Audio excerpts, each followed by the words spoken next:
On voit bien qu'on est au bout de cette dérégulation.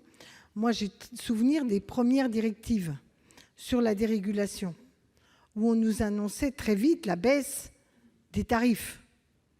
Et la France, qui était quand même encore attachée au service public, aux tarifs réglementés, considérant que l'énergie est essentielle dans le pouvoir d'achat et aussi essentielle dans la vie économique du pays, avait essayé de différer les échéances.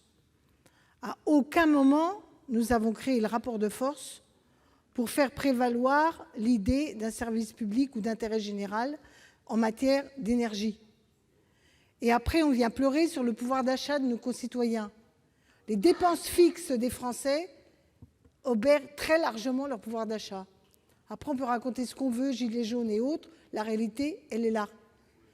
Et à partir de là, on a un autre débat qui est de nous dire il faut que l'énergie soit chère. D'ailleurs, regardez, vous prenez l'exemple des Européens en électricité. Les autres, on a de la chance en France, c'est moins cher. Mais la réalité, c'est que dans notre pays, l'énergie abordable est un élément de compétitivité, qu'on ne peut pas avoir soi-disant des salaires élevés, en même temps de l'énergie élevée, etc. C'est déterminant.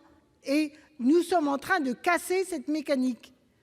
Et c'est extrêmement grave parce que non seulement ça va pénaliser l'économie, mais surtout nos concitoyens, et notamment parmi eux les plus modestes. Alors on peut toujours faire des chèques énergie, etc.